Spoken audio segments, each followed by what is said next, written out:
third annual Heart Expo. Kind of accumulate what we know about all that we offer and what we can teach the public about heart disease.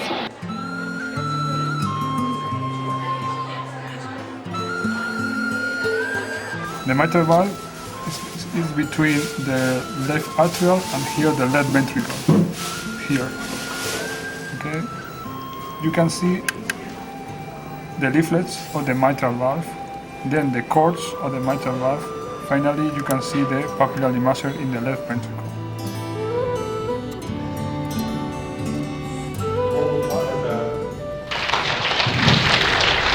What we're talking about here, really quickly, is a couple of techniques that we have for making pictures of the heart. Prior to, I'll say 1970, in spite of the fact that Dr. Soames did his first angiogram in the late 50s, the cardiologist approached the patient with his eyes, his ears, and the stethoscope in his hands, and then tried to guess what was going on inside. And often, when things weren't terribly far advanced, we didn't do as good a job as we might have. We got coronary angiography and X-ray images fairly early on in the game that did not have good, reliable, widely available things to do with the information. In fact, the first question after Dr. Soames did the first angiogram was, well, that's really neat, but now what do we do? Because we had widely developed coronary bypass surgery at that point. And things gradually evolved. As you've seen here in the past year or two, maybe, or three, things have moved extremely fast, mostly by the application of the computer to other imaging modalities that allows us to do things more sophisticated than just making a shadowgram of X-ray dye in a vessel, and allowed us to move on from there. So we'll talk a little bit about nuclear images in cardiology. Dave Barry had said nuclear and medicine were two words that shouldn't be in the same sentence, but in fact it's pretty effective form of physiologic measurement. The pictures aren't much to look at, but they do measure flows and viability and allow you to make some guesses about what the coronaries look like without actually putting catheters in. We'll talk about coronary angiography, not putting a catheter in the artery, but by using a very fast CAT scanner, such as we've used for decades for other sorts of imaging. And that's only recently become available. And then echocardiography, and Trevor has been kind enough to allow Amy, our lead tech, to image a computer live for you once we get to that part of the study, or that part of the talk. Echocardiography of all the modalities I'll talk about has probably become the most useful day-to-day tool that we have in clinical cardiology. Nuclear studies use short-lived radioactivity, not the kind of stuff they're talking about storing in Yucca Mountain that is a problem for 10,000 years, but things that are actually have a radiologic half-life in the 6 to 72 hour range, and a lot of which gets excreted so you're not exposed to the radiation even that much that you would have. You have to have an element that puts out an energy that you can actually image. It can't be too weak a gamma ray, or it won't go through the body. It can't be too strong, or it will go all the way through the detector, and you won't be able to see it and image it.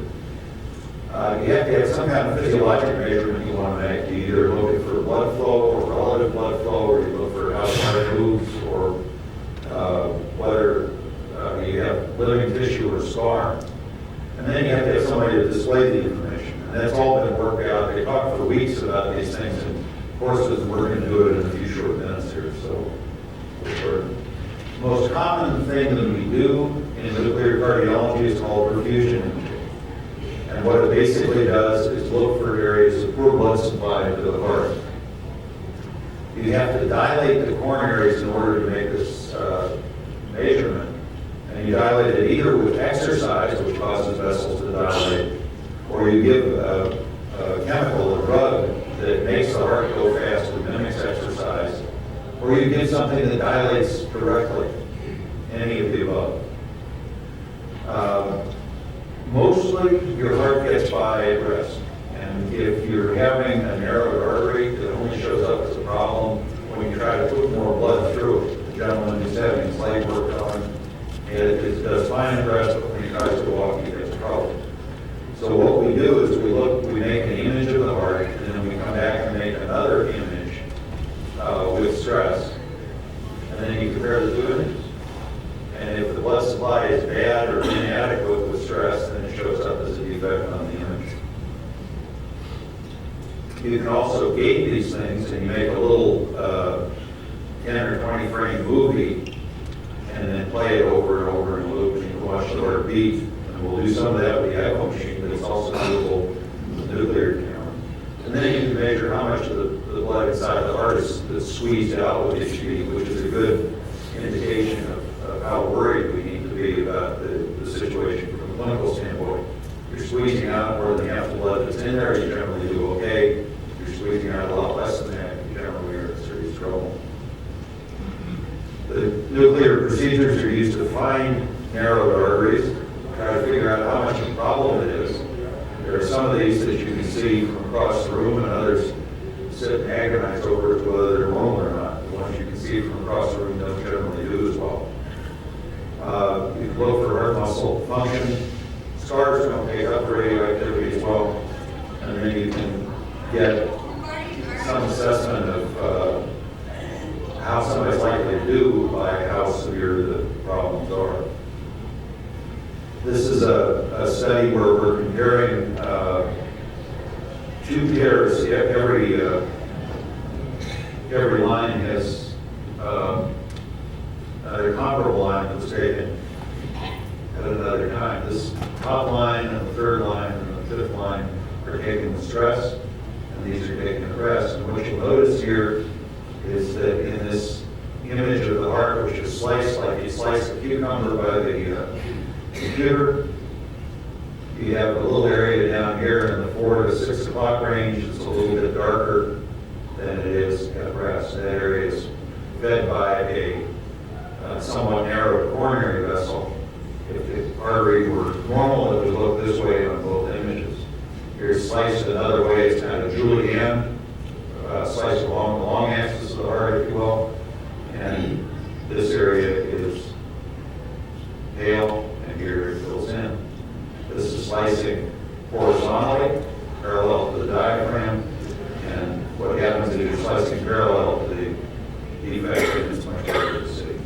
So we use the computer to display these things and move them around. We can avoid missing things. Here's another individual, and if you notice the relative ratio of cavity to wall is a little different from here.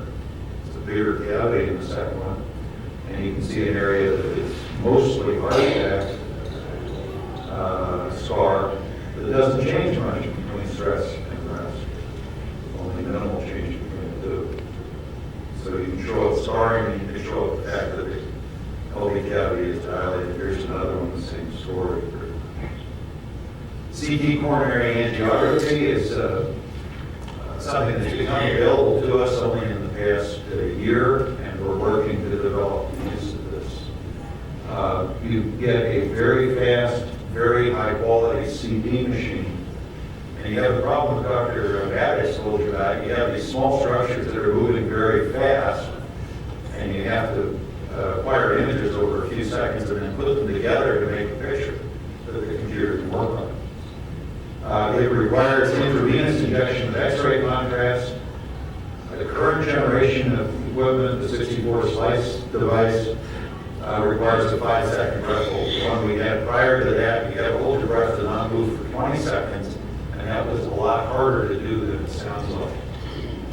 You need software that allows you to reconstruct the coronaries from the CAT scan image and look at them in a way you can relate to. And the coronaries, you can slice somebody with a CAT scanner, horizontally, vertically, front to back, any way you like. But the problem is the coronary has its own course, even when the heart is pausing in between beats. And and it'll dive in and out of your imaging plane, and you have to have software to chase it down as it goes in different directions, and that's been developed. The other nice thing is that you get a free look at other things that you weren't looking for, and you can come up with incidental findings that allow you to make diagnoses that you want to make, that were unrelated to why you thought you were doing the study. Strengths of this thing are they're safer than standard coronary angiogram because you don't put a catheter in the artery. It's pretty quick. You're in the scanner maybe 15 minutes. You don't really have any substantial recovery time. Get out the goal. You can get information about the extent of the disease. This is one of the things we're having trouble with right now because we've got too much information.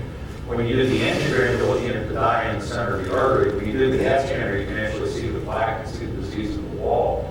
And we tend to overcall it a little bit as we're getting to that experience. We're doing that less so. You can get non-coronary information of one kind or another. I'll show you one remarkable example of that we had. Normal studies turn out to be extremely reliable. If a well-done CT coronary angiogram is normal, then the chances are better than 95%, maybe better than 97%, that you're exactly correct. You haven't missed anything. It's cheap. It costs about a quarter of the cost of an angiogram, roughly the cost, maybe a little more than stress echo, and about half the cost of the nuclear system. Unfortunately, at this time, nobody's paying for it because it's too new. So the people that were doing it on at this minute end up having to sign a waiver to be directly responsible. In most cases, the insurance won't cover it. Weaknesses, other weaknesses of this procedure are that the pictures aren't quite as good as the spectacular images you were seeing earlier here today from direct angiography. You have to have a fairly regular and fairly slow heart rate, even with the new equipment, to do it. Calcium gets deposited in arteries, and the first thing we learn to do with the CAT scanner and coronaries is to look for calcium, because if you have a lot of calcium, you have a higher risk of having coronary disease, but it's not the same thing. Unfortunately, the calcium, when you see it, gets in the way, and you can sometimes have difficulty interpreting the images. If you have hardware in the heart, and that would be stents or pacemaker leads, and to some extent mechanical valves or implanted valves, surgical clips that the surgeons use to mark graft positions or to close sacroiliitis on vein or arterial grafts create big artifacts on the skin and the artery. You haven't learned to deal with the information, as I mentioned. This is an ongoing process. And the obvious thing is this is a look but don't touch modality. Dr. Sands is able to do an angiogram, change equipment, and fix the problem. With the CT coronary angiogram, we could look and see the problem, but there's nothing you can do about it that day until you come back and at the present time, we have a cooperative effort between the radiologists who are the experts in cross-sectional anatomy and CT scanning and cardiology who works with the coronaries. And we're doing a formal study in which we take patients who are going to have a coronary angiogram the old-fashioned way using a catheter, and then at another time we do a CT coronary angiogram, put the images up together, and then compare and try to learn how we're doing and what we need to know about doing it properly. This is ongoing. We've thus far done over 100 studies. Numerous patients have also had angiography, and at this point, the results are about what you would expect. Sometimes we're right, sometimes we're wrong. We don't have enough experience at this instant to know what to do with the positives. The negatives have been very helpful. We've had a number of patients avoid angiography who might in the past have been sent to an angiogram because they have clean studies. We're requiring for everybody who's going to read that they go someplace else and learn how to do it. So it's been started in what I think is probably a fairly responsible manner. This is the machine. These are the images. This is a coronary angiogram that Dr. Maddox has shown you, and there are a couple of spots. This one here we'll focus on. There's also narrowings here, some disease here, and when you do the CT coronary angiogram, it doesn't look very much like that because the computer is following this vessel as it dives in and out of plane and kind of losing everything else. But what you see is you see a calcified plaque here, which doesn't actually show up on the angiograms, more calcified plaque, which doesn't show up on the angiogram. And the narrowing here is soft plaque, which is the darker material, which actually corresponds to this narrowing in the artery. So they're really different techniques, and you have to know what this means when you look at it. This required placing a plastic tube through a diseased aorta into a coronary system, at least part of which is diseased. This required an intravenous injection and 5-second breath hold. So this has some traction and some ability. You can't do this if the heart's moving, so you have to either catch it when it's squeezed down tight, as we sometimes do for the right coronary, or you catch it when it's relaxing between beats. But if you tell the CAT scanner to watch the EKG and just look at this part, or just look at this part, and you do your reconstruction based on a little of the information. Patient preparation is pretty easy. We have no caffeine for 12 hours prior to the study. Stick an IV in the arm vein.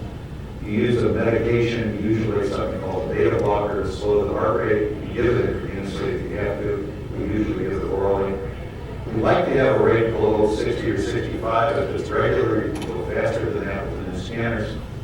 Nitroglycerin is used because it turns out if you dilate the large vessels with nitro, you get results that are more comparable to the coronary angiogram. It turns out that most of the angiography dilates a little bit also. So we're sort of comparing apples to apples.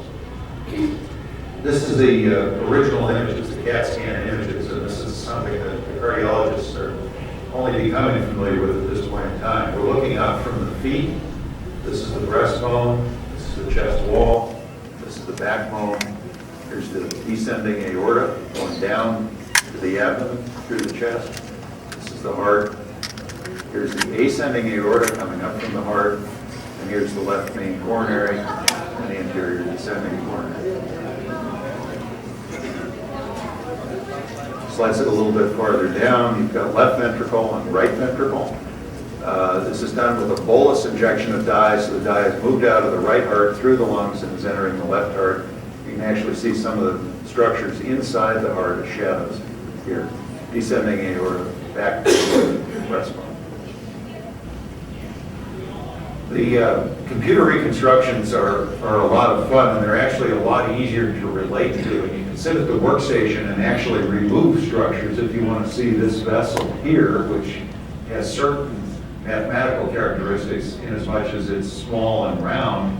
You can remove this structure here with the computer and look behind it. This has the characteristics of being larger and of a different shape.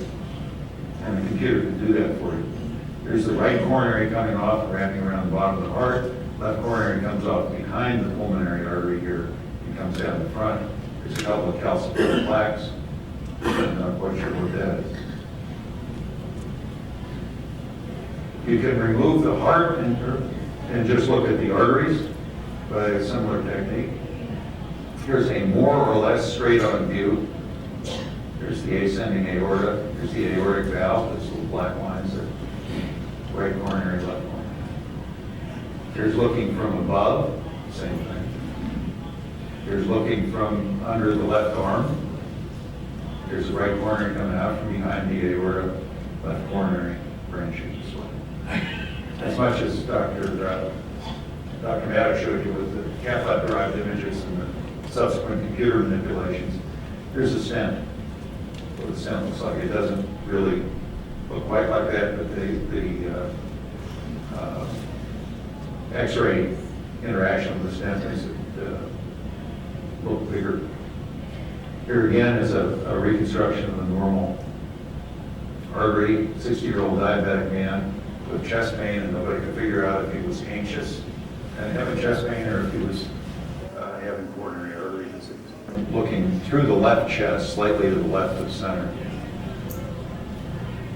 Here's another stent, and this is one that we had difficulty with. This particular stent has a marker at each end with a little bead, and right above the marker is an in-stent narrowing that Dr. Sands found for us with his angiogram, and in retrospect, we saw that there was probably something dark there, but had not appreciated the full significance early on in our experience. This is another view looking up from the feet, breastbone, backbone, descending aorta. This is the left atrium. We have something hanging down into the left atrium here. This proved to be a tumor in the heart that we were not looking for. We also see coronaries. There's an anterior descending or right coronary branch of the circumflex cut in cross-section and not processed to lay them out. But this gentleman, from knowing where it was, we suspected that it was a left atrial myxoma. He indeed went to Stanford and had his left atrial myxoma removed. Echocardiography, which we're going to show you now, has been around in one form or another for about half a century. In the 70s, when I first became aware of this, we were happy to do two things with the echo.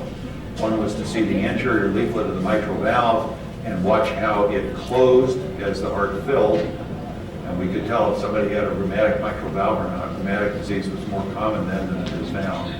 The other structure we looked for was the pericardium. If you could see the pericardial echo, you could tell if there was effusion around there. And sometimes, and often, that was about all you got on these old M-mode machines.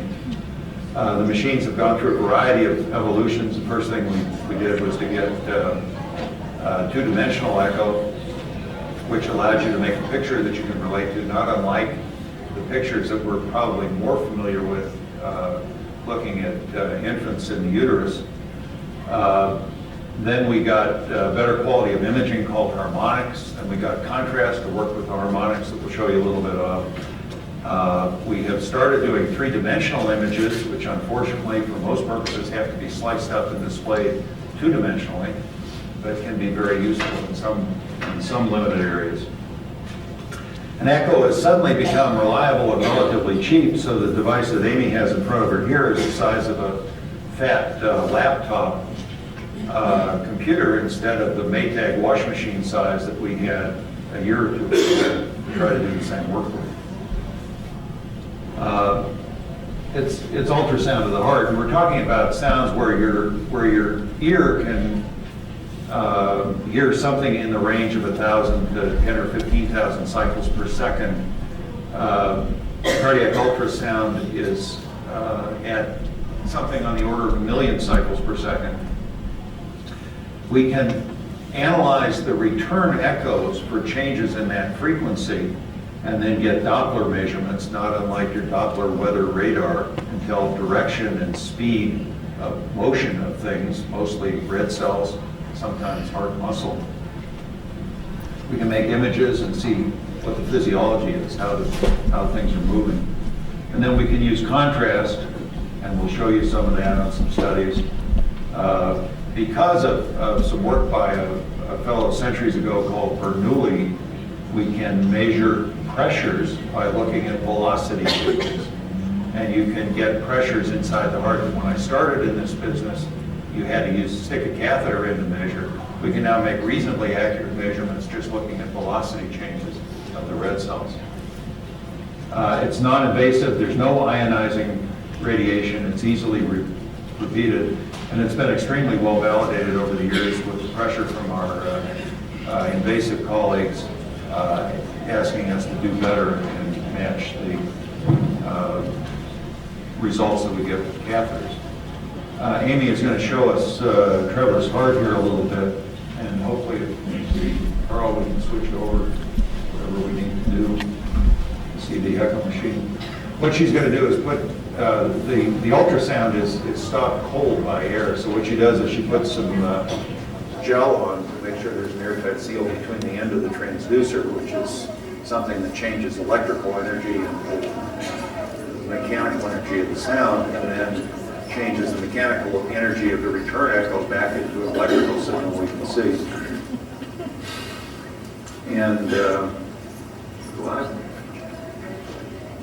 then we'll make some images. The echo beam is swept back and forth fast enough that your eye can't follow it, but it allows you to make a slice image of the heart with the ultrasound. And if we can kill those front lights, that would help us. Thank you. What we have here is a view they call parasternal long axis view. The apex of the tip of the heart is up here. The base of the heart is here. We have this mitral valve opening and closing with each cycle. The aortic valve opening and closing. Go ahead. And now we're going to put color on it. And the way the color is coded, this is completely arbitrary, but if you have blood flow away from the transducer, which is sitting up here at the apex of the triangle, it's coded as some shade of blue, depending on its velocity. And if it's moving toward the transducer, it's coded as some shade of red. I remember looking at these for the first time years and years ago, and it took me about a week before I could see them in motion. Right now, we're not seeing, because we're perpendicular to the flow, we're not seeing much that's exciting, but tip over and grab the pulmonic valve, tricuspid or whatever.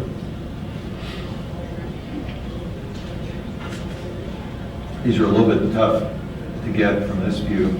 Here's the tricuspid valve that lets the blood into the right ventricle, which is here. There's a papillary muscle, I think, that's holding the cords to go to the tricuspid valve. And if you can freeze that on that little tiny jet, he's got a normal tricuspid, and they all, or almost all, can be seen to leak just a little bit as they close. And she'll step through here, and we'll see the jet of blue blood going away from the transducer back into the left atrium just for a tiny brief period of time as the valve closes while the ventricle contracts. But that's normal. Try some intervals for me. You get a prettier view. Show me the papillary muscle again on the mitral. That's very nice. Here's the cords that hold the mitral valve leaflets right here, and then this thing here. As long as we're doing Latin lessons, the Latin for nipple is papilla, and it looks a bit like a nipple, and then hangs the ends of the cords off to the free edge of the mitral valve. So that's called a papillary muscle. There's a couple of them in the left ventricle, which will show you. Here's one and here's the other. We've now sliced the heart like you'd ordinarily slice a cucumber. Short axis view. And you can see it squeezing, and if you've got a really good eye, you can see it twist a little bit as it squeezes.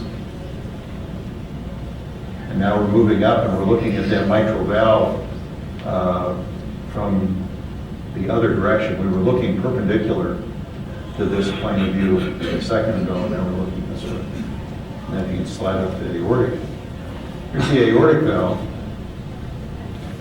It's a 3-leaflet valve. Here's one leaflet, and the third leaflet. They come together, look a little bit like a Mercedes-Benz logo. As the lines from where the 3 leaflets join. Okay, in this view, it's really kind of a neat view. It's hard to get, but what we get, we're getting a little more gel on the transducer here. We get 3 valves in one plane here. You have the pulmonic valve up here, which is adjacent to the aorta. Tricuspid valve here. And you can see just a little flicker of the pulmonic leaflet. This is a hard one to get for some reason. You can maybe put some color on that. You see most of the pulmonic valves will leak just a little bit also. See that little red flare right there is the normal closing leak on the pulmonic.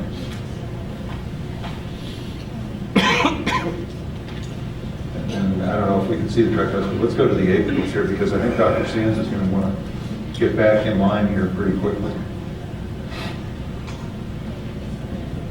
You can imagine the pressure Amy's under here. She has hundreds of people watching her perform.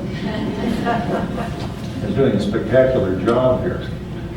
Okay, here's the upside down Valentine. I never could relate to a Valentine until I saw this. This is the point of the Valentine, and this is the 2 bumps on top. So right atrium, right ventricle, left ventricle. The guys at the Mayo Clinic are much more logical. They put it up the other way by turning the transducer over. But if you go to a Mayo Clinic conference, you get disoriented for at least a few hours. Tricuspid leaflets can be seen here, and put some color on those. perhaps we can see something. Now, where Dr. Maddox was putting the closure device is here in the atrial septum, where that one-way valve is normally found, or is found. We're not seeing much of a leak. There's a little bit of blue there, but not enough to comment on.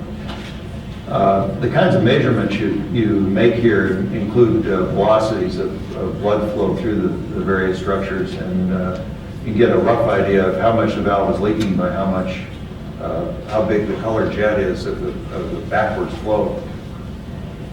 You can also make a more precise measurement of mitral valve inflow by sampling just at the leaflet tips and then looking at the blood coming in when the heart relaxes between beats. If that valve is narrowed, the velocity with which it comes into the heart increases when you measure. Okay, thank you very much. We'll get back to our basic call.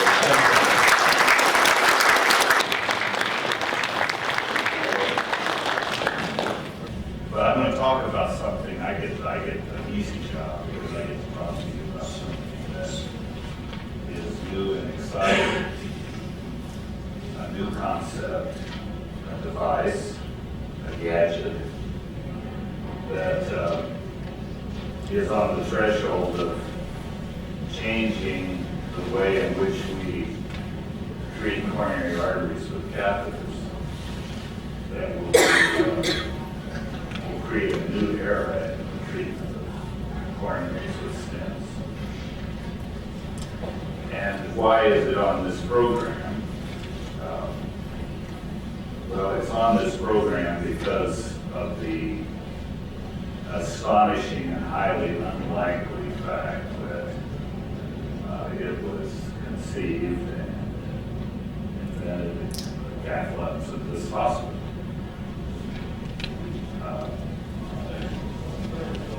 This institution and this IHI and this community can take pride of ownership in this innovation that will change the face of cardiac intervention. So this is an exciting thing, exciting for me, and I'm going to show you this gadget for those of you who haven't seen it. The gadget allows us to put stents in what we call bifurcations. I don't know if that's a Latin word or not. Branch points. It became clear early in the course of treating coronaries with stents that when blockages were anywhere near a branch point, using a cylinder to fix the blockage was a problem. Part of the problem is that a cylinder is the wrong shape for an angled bifurcation. It either doesn't cover everything that needs to be covered, or it sticks out somewhere where it doesn't belong. It's either not covering an important part of the bifurcation, or it's crossing the origin of the side branch. And these were some of the early ways in which we tried to use cylinder stents to fix coronaries. The other part that's not shown on this slide is that whenever you put a stent anywhere near a bifurcation, a nasty thing called plaque shift happens, and the plaque, like toothpaste in a toothpaste tube, is pushed by the stent to somewhere where the stent isn't, and usually that is right here in the origin of the side branch. And so using cylinders to fix bifurcations was early recognized as something that didn't work very well. I'm not going to spend very much time telling you how we now have evolved in more sophisticated ways of trying to use cylinders to fix bifurcations. But I'll just take 15 seconds to impress you with how complicated it is. And it is in fact so complicated that even very skilled interventionists often are unwilling to go through all of the trouble to try to do it the best we can do it. And this is the way I like to do it when we have to use cylinder stents as we do now. This is a guide, this is the aorta, this is a coronary, this is a bifurcation, here it's enlarged. We have to go out of this guide with first one wire, then a second wire, then one balloon, then a second balloon, then put a stent alongside the side of the wire and side branch, always causing compromise of the origin of that side branch. Then we have to pull this wire back and cross the side of this stent, which unfortunately is blind as to where we cross it, into the side branch, pull that wire back out, put it back down here, then bring first a small, then a bigger balloon through the side to open the side branch up. Then put in two balloons to take care of the distortion that was created in the stent by that maneuver. And when you finish all that, which is a huge undertaking, you end up with a result that, if you're not lucky, isn't very good. And part of the reason it isn't very good is this is the pattern of a multi-link stent, a guiding stent. And if you pretend you're in the side branch and looking at this stent that's been deployed in the parent vessel, this is what the pattern would look like, and this would be an angled origin, it'd be elliptical. And you can imagine that blindly putting a wire into this side branch, the wire could be there, or it could be here, or it could be here, or it could be there. And then when you try to bend this and distort it and make it into a hole with a balloon, it distorts and spins around, and you end up with something that often isn't very pretty. And it involves a certain amount of luck, because you can't see these things when you're trying to cross the side of the stent. So for those reasons, using cylinder stents to fix bifurcations creates a lot of problems. Side branches close and cause heart attacks. Side branches re-narrow, so-called restenosis, particularly at the origin of the side branch, and the patient is back in 2 months with recurrence of symptoms and already a mess with metal where it doesn't belong, and often a referral to surgery. Clot can form on stents that aren't closed and cause catastrophic heart attacks. It's hard to get back. For all these reasons, I certainly appreciated 12 years ago when we first began to put stents in this institution, and others recognized as well that a solution that involved something other than cylinder stents. We had to get away from cylinder stents and find a lesion-specific device for bifurcations. And this work began 10 years ago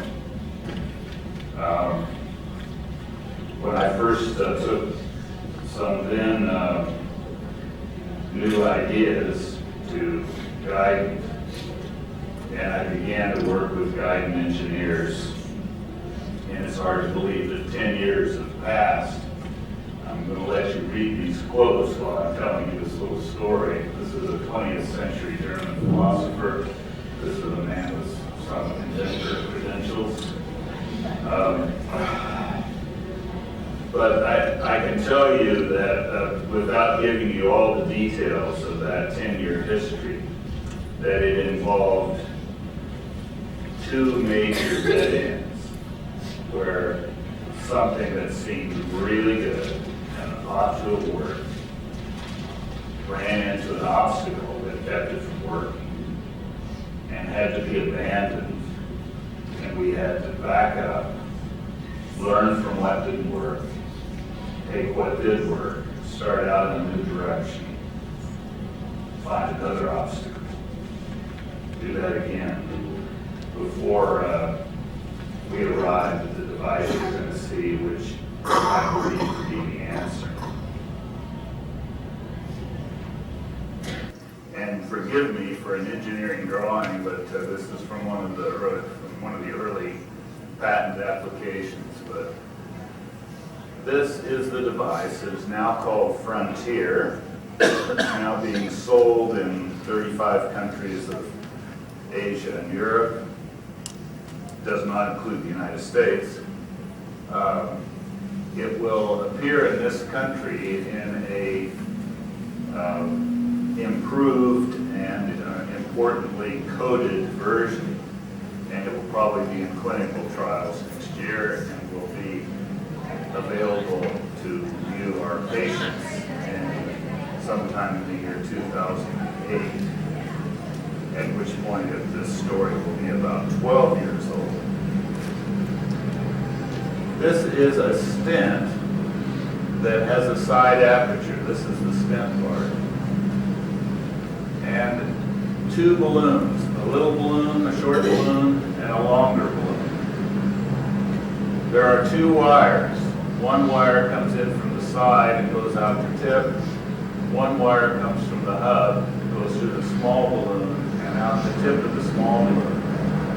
Early on, we found that if you tried to bring anything in over two wires, the two wires in getting from the groin to down the coronary would cross one or more times. There's no way to prevent that from happening. You can't see.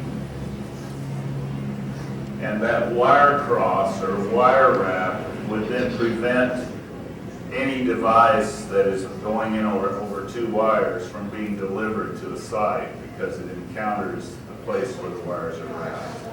And if it can't rotate, it can't. So this device has a coupling tip, so that the wire from this small balloon tries to enter the tip of and enters a false channel which acts as a coupling device. So that when this goes in, it goes in over one wire, and only after it arrives at the site does it become two wires. So it's brought in, a stent with a side aperture, a little balloon, a coupling device, a bifurcation. Once it's arrived at the site, this wire is pulled back, it uncouples, the ankles are unbound. The wire and the side and the little balloon is then advanced into the side branch. This wire is in the main branch. The stent is pushed until it won't go any further, trying to go both directions and not succeeding at going either. This causes it to rotate into position. There's a marker that tells you it's at the right place. And it's deployed, and it gives a stent that isn't just a stent, but a stent with a flared out origin for the side branch to protect this important bifurcation part of the vessel. The anatomy is such that if then there's more disease in this vessel, a cylinder stent nicely has the right geometry to complete the task. And after this is deployed, there are still wires in both branches, and you can do anything you want to do with additional stents on either end of either vessel. This is a picture, a rendition of the same thing. Here's a bifurcation lesion. This is this stent with its ankles bound, arriving at the lesion, still bound. One unit, one stent, two balloons. The coupling device has been pulled back. This wire is down the side branch, this wire is down the main branch. The stent is pushed until it can't go any further. It rotates into position.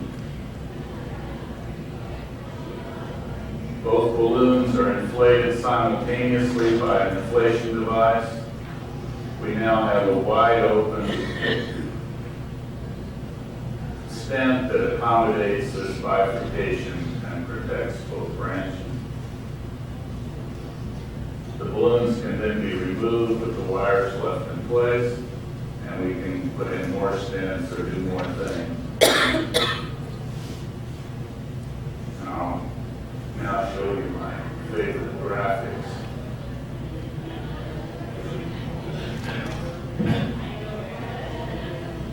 Here comes the wire. Here comes the stent with the ankles bound. Now we're going to unbind the side balloon. We're going to advance the wire into the side branch. We're going to push everything over both wires till it rotates in place. This marker tells us it's in the right place. Both balloons expanded. The stent takes care of the bifurcation.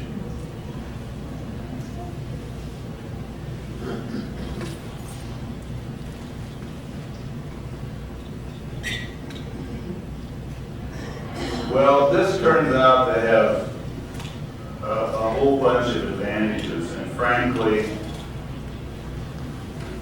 the engineers who made a lot of contributions to this device and myself, we didn't even know all the advantages when we first made the proposals of how we might do this.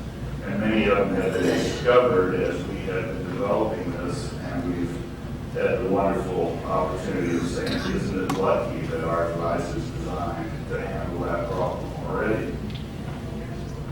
It's safe. It doesn't have many of the ways of dealing with bifurcations have catastrophic failure modes that people end up in operating rooms or with heart attacks. And this is a safe device that doesn't fail in any of those catastrophic ways. It's simple to use. This is a procedure that a typical interventionist will be comfortable doing. It's familiar. The wire wrap problem that I described to you of 2 wires and 1 catheter are solved by the delivery system. It has a reliable signature with the markers that tell us that it's in the right place before it's deployed. This big, wide open space of bifurcation that really protects the origin of the side branch and will make recurrence very unlikely once it's coated to an extent. There's no metal where it doesn't belong. There's reliable scaffolding, everything's covered. There's no luck because the side branch is predefined and pre-designed, and it isn't trying to make an aperture out of something that doesn't want to be an aperture.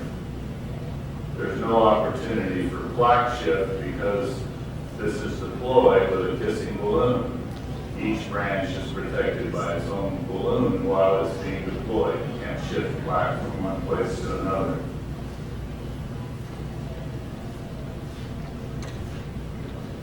Even if it doesn't fully rotate, even if this is the carina of the vessel and this is the carina of the stent and it comes in and it isn't quite fully rotated, it isn't like this. Even partially rotated, it just turns out by the physics that it's really quite satisfactory. You can add more stents afterwards. The side branch osteal coverage is such that another cylinder stent can be added for side branch disease, and of course its future access is effortless. So this is we think, and a lot of people besides me think, is the answer to bifurcations. We're pretty excited about it. It creates a new paradigm. Coronary arteries are not tubes anymore, they're complex structures. They have bifurcations and side branches, usually angulated osteolories, as their beginnings are angled. No longer will we use cylinder stents as make new solutions. We'll have geometrically specific stents. And this device, which in Europe now is called Frontier, by the time it gets here, it's going to have a different name, and we're not even sure what that name will be. And I can tell you that the next concept after the second generation of Frontier with coding, which will be the first thing we see in this country, but the next concept after that, which will be a stent designed specifically for a situation in which just the ostium of one of the side branches is involved. The disease is just here. That device, which grew out of this device and happily is also my idea, is already under development. So it'll be another concept. And then my favorite American philosopher said something that's very appropriate for Frontier. And finally, I'll just show you a real picture of a bifurcation. This is a coronary angiogram.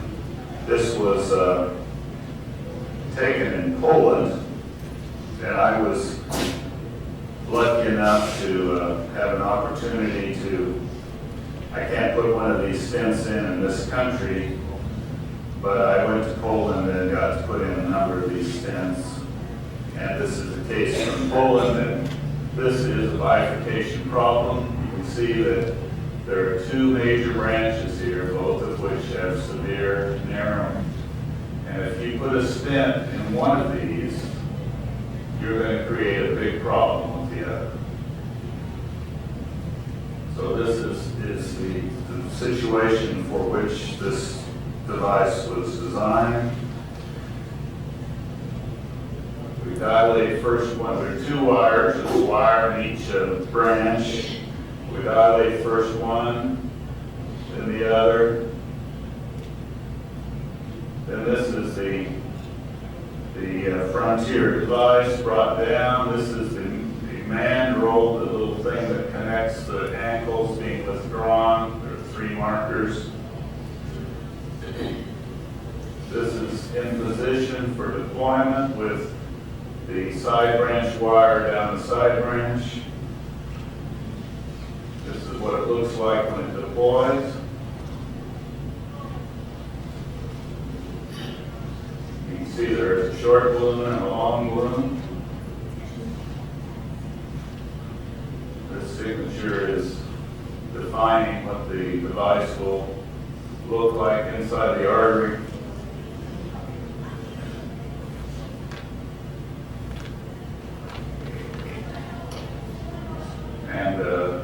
And this solves the problem.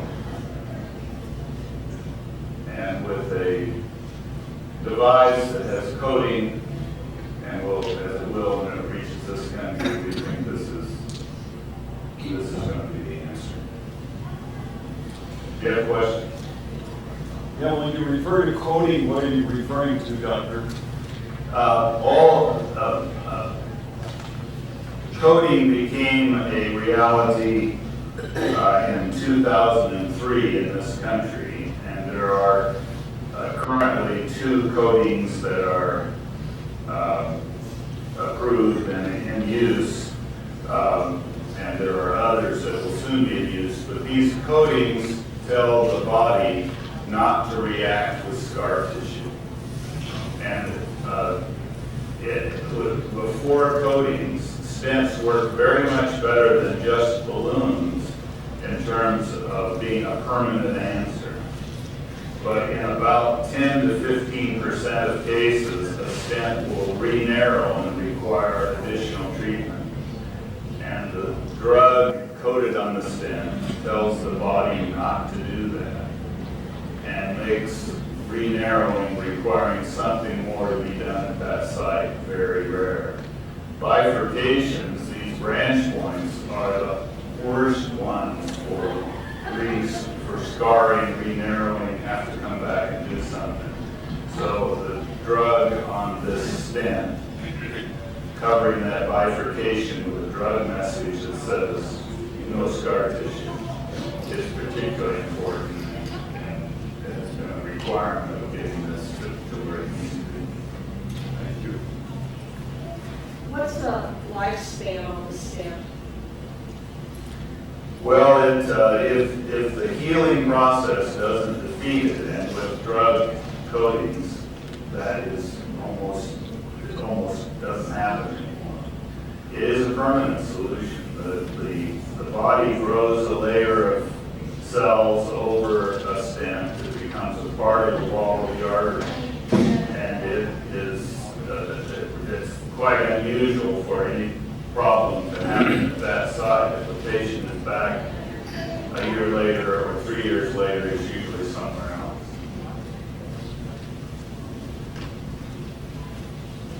Yeah.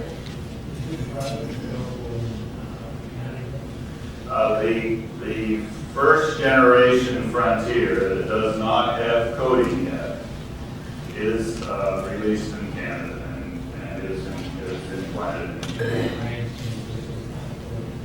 It is this device that you saw, but it does not have coating, and the second generation will be sleeker and better, in fact, more deliverable, and will have coating. And that's the form that will come to this country, and it will get all over the world as well. But it will probably be in clinical use in Europe by late 2007. Probably won't be clinically in this country until 2008. Yeah. Were you one of the developers? I took the ideas to guidance that became this device, and my name appears on something like 18 patents that protect this device. And I have a licensure agreement with guidance. How long before it will be introduced to the U.S.? Probably in 2008. Wait a little while longer. It's only been 10 years, way too long. Thanks.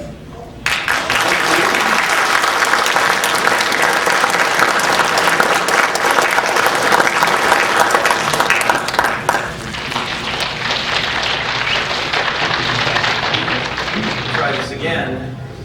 This time it should work. So what I'm going to do here for a few minutes is give you a little glimpse at heart surgery. I'm going to do that by showing you a few slides with some pictures. And then I'm going to show you a video which I put together. It's little short clips that give you some idea of what we do in the operating room. And hopefully nobody gets offended by that it's not too graphic or too difficult to take when you see the live beating heart. But to tell you the truth, now you just have to turn on the television, and on the Discovery Channel or on the Learning Channel you can see what I'm going to show you. The most important thing about heart surgery anywhere in the world is that it requires a tremendous team approach. It's not just about the surgeons. Obviously the cardiologists have a very important role to play, as do the operating room staff, where there are anesthesiologists who are other specialized physicians, the perfusionists who run the heart-lung machine, and then the nurses, the techs, and all the support staff. And it's the same in the intensive care unit and the cardiac unit with respect to all the nurses and other staff that we rely on there as well. And to tell you the truth, most of the other service areas in the hospital end up getting involved in some way or another in a heart surgery program. So it's an absolute big team approach. Here at St. Pat's, we do somewhere between 350 and 380 cases a year. We have a satellite program in Kalispell, which we help run with a partner up there. So there's 3 of us down here. Dr. Maxwell, who you've met, myself, and our third partner, Dr. Hyro, and then Dr. Graves works in Kalispell, where we do about 80 or 90 cases a year. We're particularly proud, as you've heard from Dr. Sands this morning, about the Top 100 award that For cardiac surgical care, we've won twice now in the last 6 years that the three of us have been together. So the types of heart surgery that get performed here, we don't have a transplant program, and so we don't do heart transplants or artificial hearts, but we do just about everything else. We do a lot of coronary artery bypass surgery, which is kind of the main type of problem that we deal with besides valves. We also do a fair amount of valve surgery here, probably more than the average program in the United States. The aortic, the mitral, and the tricuspid valve are the 3 out of the 4 valves that end up needing to be addressed when there's a problem. We also do aortic surgery, which is the large artery at the exit of the heart, and that travels throughout the body down, at least down into the belly. We do aortic surgery as well above the diaphragm, that's to say in the chest area. And there are a few problems that can happen to the aorta that need to be addressed, sometimes emergently. We have an arrhythmia surgery program too, and when I talk about arrhythmia surgery, particularly I'm talking about atrial fibrillation. So we treat atrial fibrillation when it's indicated with surgery as well. We close holes in the heart. Sometimes we're still getting patients with a hole in the heart that doesn't get closed with a percutaneous device with the catheters that you've seen this morning. And so sometimes we have to operate for that indication. And the other that we don't perhaps see more on a weekly or a monthly basis, but that come every once in a while, are tumors in the heart, as Dr. Maxwell alluded to, aneurysms of the heart muscle, which means outpouchings that we may have to fix. There are some other unusual diagnoses that, like you may have heard of hypertrophic subaortic stenosis that can cause sudden death, and there's some operative indications for treating that as well. Well, this is a schematic of the heart from the outside, just to show you that the coronary arteries are on the outside of the heart, which is kind of nice, because even though we call this open heart surgery, what we're referring to when we say open heart surgery is that we put these patients on a heart-lung machine so that their circulation is supported by this machine. But when we do coronary bypass surgery, we are addressing these small arteries depicted in red. The veins are in blue, but the arteries are in red, and we're working on these arteries that sit on the surface of the heart. And the next schematic shows you what typical bypasses look like. So if you look here, this is the mammary artery, and we use this very often to bypass arteries, particularly on the front of the heart, like depicted here. So the mammary artery runs right underneath the breastbone. There's a left and a right one. We sometimes use both, but most commonly use just the left one. So that's what's depicted here. It stays in place with its connection from the left subclavian artery here at the top, and we only have to make one connection to the heart here. And you'll see a picture of this too when I show you the video as well. And then we also use veins that come from the leg, and the veins that we take out of the leg that we use to bypass any blockage will need to have a connection to the artery, the coronary artery on the heart, but we'll also need a connection to the aorta as well. And so these veins, we take off the aorta just above where the coronary arteries normally come off of the aorta at the exit of the heart. So it's bypass surgery simply because what these conduits, we call these conduits, what these conduits are doing is bypassing, rerouting blood flow, in other words, around a certain blockage, instead of, as you've seen with with Dr. Wilson's talk and this morning, stents, which would address directly the blockage area. Well, a little more anatomy lesson. This is the inside of the heart, and I show you this just to show you what kinds of work we need to do on the valves. There's a right side of the heart and a left side. My laser pointer's dying. This is better. This is the right side of the heart, and this is the left side of the heart. The blood returns from the body through the inferior vena cava here and the superior vena cava. And I want you to remember that because you're going to see these on the video, these cannulas that are there that help us put the patient on this heart-lung bypass. The idea is to take the blood away as it returns to the heart, take it away into the machine from here and here, or sometimes with one cannula placed in the filling chamber here, the right atrium. So the blood, instead of going back into the heart, comes into the machine, and then the machine is the heart and the lung, the artificial heart and the artificial lung, and then the blood is pumped back beyond the heart so that we can work on the heart or inside the heart. And you'll see that there'll be a cannula placed here for the return of blood to the body so it can circulate throughout the body. Now, this is the right side of the heart, so all the blood comes back to the right side, and then it goes to the lungs through these pulmonary arteries right here.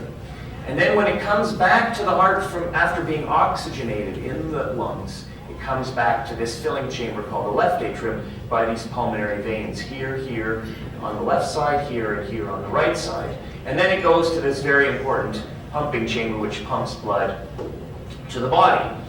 And we work very rarely on the pulmonary valve. It does happen, but it's pretty rare. This is a valve that can tolerate some blockage and some leakage pretty well, and it doesn't happen too commonly that patients get into trouble because of this valve, but they often get into trouble because of this valve, which is the mitral valve. And one of the segments on the video is repair this mitral valve. This is the aortic valve right here at the exit of the heart. And we often have to replace this valve. This valve we either replace or we repair as often as we can. And this valve, called the tricuspid valve, often needs to get repaired as well because it commonly can leak. These are a few of the prostheses that we use to replace valves with. This is a mechanical valve. It's a carbon titanium alloy type prototype. Pretty well all the prototypes being implanted now are what we call bi-leaflets. So there are two moving leaflets that open and close. And this is the sewing ring to allow us to attach it to the heart. This is a pig valve. It is mounted inside a stent system, but it is a real pig valve, and it's used to replace both the aortic and the mitral. This is another type of pig valve that we use where the valve is inside its own root, and we use this to do aortic valve and aortic root surgery. So sometimes the aortic valve gets replaced with this device. Let me just explain to you. I'm going to show you the video now, and what I'm going to run through is, at first, you'll see the cannulas in place and the heart's beating. Then I'll show you how we stop the heart. Then I'm going to show you a segment of an abnormal mitral valve, and then just rather than show you how we repair it, which would take quite a while. I'll show you the end result very, very quickly, and then there's a little segment on a patient that is still on the heart-lung machine, but the coronary bypasses have been done and are in place. So can we run that video? So here's the beating heart. These are those two cannulas I explained to you here that take the blood away from the heart before it gets to the heart, takes it to the machine, and then it comes back through this. After it's gotten oxygen and the carbon dioxide is eliminated in the heart-lung machine, then there's a pump that pumps it back through this cannula here. This is a very important cannula because this is the solution that will run through there to stop the heart. So here the clamp is put onto the aorta so that the blood is circulating through the body through this clamp here, or through this cannula here, and then so that the blood doesn't go backwards into the heart, we put this clamp on and we run a solution into this cannula, so now the heart is stopped. So this special solution running through this cannula into the aorta here then goes down the coronary arteries and stops the heart. Here we're putting in a temperature probe because one of the things we do to keep the heart alive and keep those heart muscle cells alive while we're working is that we cool the temperature of the heart. So we monitor that with a little temperature probe. So that's what I just put in there. And then you're going to see that we're going to put some slush on the heart, some cold, icy slush that we place on the heart, which also helps to maintain the cold temperature of the heart. So this is the start. This is the start of almost every open heart surgery that we do, is to put the patient on this heart-lung bypass and then clamp the aorta here and stop the heart.